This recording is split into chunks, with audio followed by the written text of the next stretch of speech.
Video ꯍꯥꯏꯕꯅꯦꯕꯀꯣ ꯑꯩ ꯑꯦꯃꯥꯖꯣꯟꯗꯒꯤ Redmi Note 10 Pro ꯑꯃ ꯌꯧꯔꯛꯑꯦ ꯉꯁꯤ ꯑꯗꯣ ꯑꯟꯕꯣꯛꯁꯤꯡꯁꯦ ꯑꯝꯇ ꯌꯦꯡꯃꯤꯟꯅꯁꯤꯅꯦ ꯍꯧꯖꯤꯛ ꯁꯦꯒꯥꯏꯔꯁꯤ ꯁꯤꯁꯤꯅ ꯀꯩꯅꯣꯒ ꯕꯦꯛ ꯀꯣꯕꯔꯒ ꯁ꯭ꯀ꯭ꯔꯤꯟ ꯄ꯭ꯔꯣꯇꯦꯛꯁꯟꯒꯅꯤꯀꯣ ꯍꯧꯖꯤꯛ ꯁꯦꯒꯥꯏꯔꯁꯤ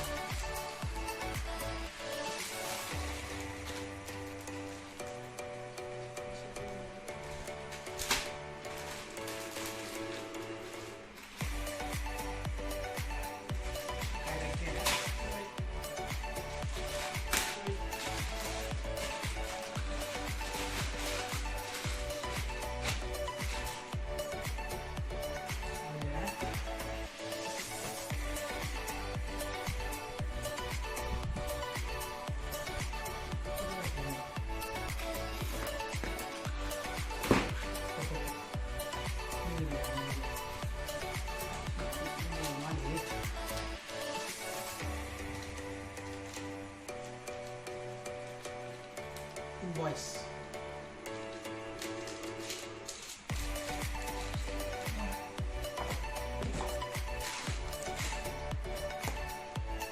Ini reko Redmi Note 10 Pro. Yang simple magic.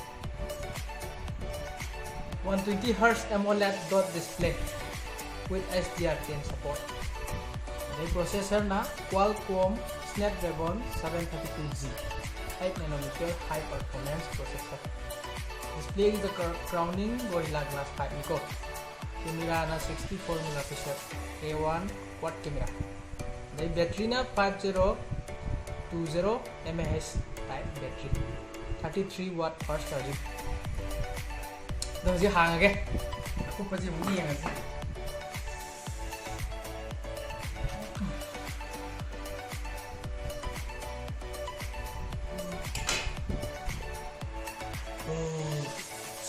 India's number 1 kahit namda बहुत कुछ यावले design by Redmi hai ni sina simli set sima ko pai yaw me bas ai back cover ani phang ne sina warranty card or mal warranty card normal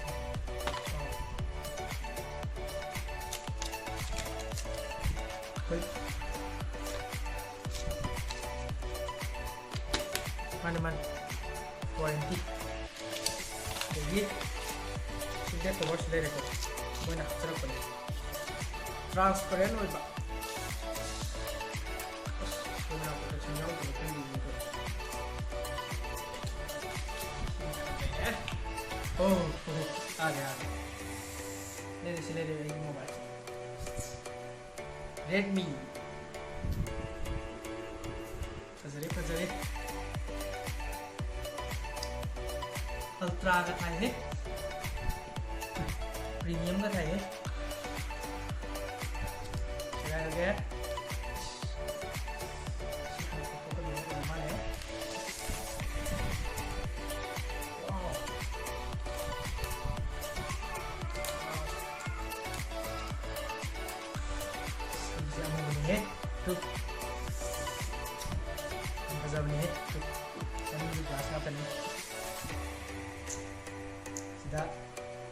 power on button, volume button, camera, button camera. Cái này nó on tàu cả, cái giáo đi. Jadi, ini 33 watt adapter, chargers ready. Ini cable. USB cable. Type C ni kok.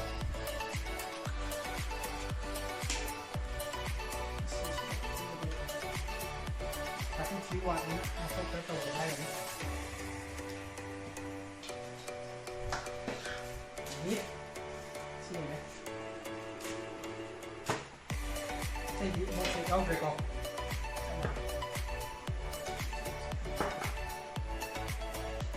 Ini sih. ꯄꯣꯠꯁꯦ ꯑꯣꯟ ꯇꯧꯗ꯭ꯔꯤꯉꯩꯗꯅꯦ ꯐꯣꯟꯁꯦ ꯑꯣꯟ ꯇꯧꯗ꯭ꯔꯤꯉꯩꯗ headphone 3.5 mm ꯑꯣꯏ ꯃꯥꯜꯂꯦ speaker ꯑꯃ ꯌꯥꯎꯔꯦ ꯁ꯭ꯇꯦꯔꯤꯑꯣ speaker ꯌꯥꯎꯔꯦ ꯁꯤ ꯑꯣꯟ ꯇꯧꯗ꯭ꯔꯤꯉꯩꯗꯅꯦ screen ꯒꯥꯔꯗꯀ ꯑꯗꯒꯤ ꯕꯦꯛ ꯀꯣꯕꯔꯒꯁꯦ ꯑꯝꯇ ꯍꯥꯡꯗꯣꯛꯑꯦ ꯑꯍꯨꯝ ꯉꯥꯛꯇꯅꯤꯗ ꯑꯗꯨꯁꯨ ꯐꯖꯕ ꯍꯦꯛ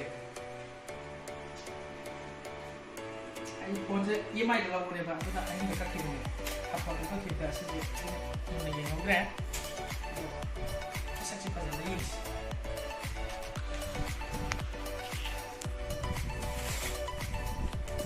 ꯑꯦꯃꯥꯖꯣꯟꯁꯦ ꯒꯝꯗꯤ ꯐꯖꯅ ꯅꯞꯄꯤ ꯑꯩ ꯁꯦꯒꯥꯏꯕ ꯍꯩꯇꯕꯗꯤ ꯈꯪꯗꯦ ꯌꯥꯎꯔꯤ ꯃꯅꯨꯡꯗ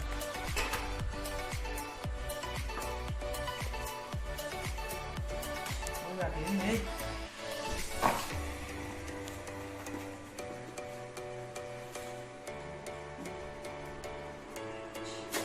Yang kan apa yang main kan doang.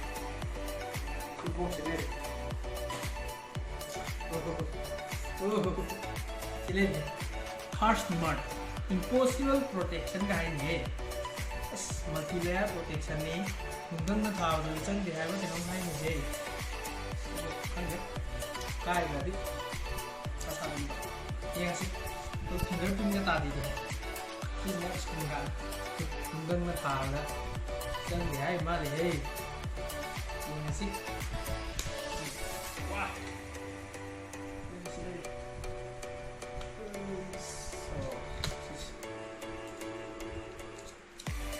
blue nih nah nak jadi sini back cover jadi foto dia yang fazendo mana ZZD products carbon fiber hybrid armor drop tested soft proof TPU black case cover for Redmi ini Note 10 Pro Max ke paling hari drop ini masih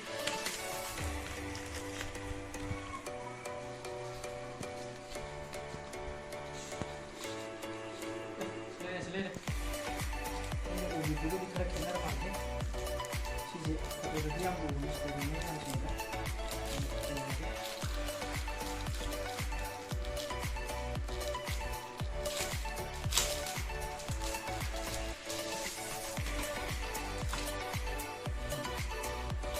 kenapa ini lagi mapan sih mapan tahu makai juga ini kain angkat yang ada ini dong mai bukan ya pada gitu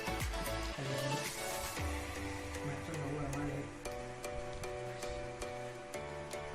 oh mungkin market nah kamu apa nggak ini kamu ya ini namanya mainnya dulu lama masih enggak wajib tak untuk ya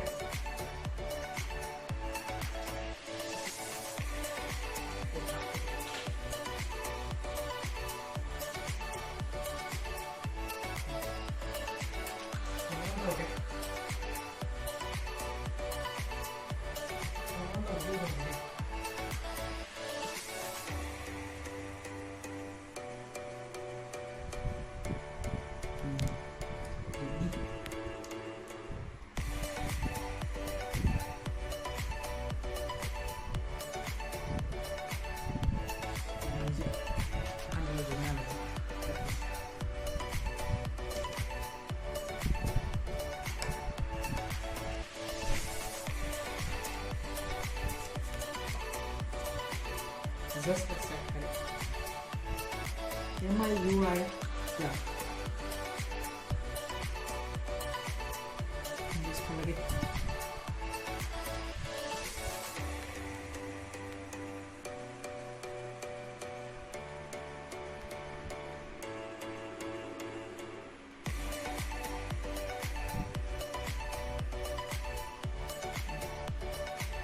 Si makahati na ay sinapsul lagi. Adagi internet sendiri lagi. Ay makata ako ay tawag. Tahan lagi. Kasi ꯑꯍꯥꯟꯕ ꯚꯤꯗꯤꯑꯣꯅꯤꯅ ꯑꯩꯈꯣꯏꯕ ꯀꯩꯗꯧꯕ ꯂꯩꯔꯁꯨ comment ꯍꯥꯏꯕꯤꯔꯛꯑꯣ ꯑꯩ ꯑꯍꯥꯟꯕ video ꯑꯃ ꯁꯦꯝꯕꯅꯤ ꯑꯗꯣ ꯁꯤꯅ 10 Proꯅꯦ ꯑꯗꯒꯤ ꯃꯊꯪꯗꯅ 10 Pro Maxꯀꯤ ꯑꯃꯨꯛ ꯊꯥꯒꯠꯂꯛꯀꯦ ꯃꯊꯪꯗꯅ Oppo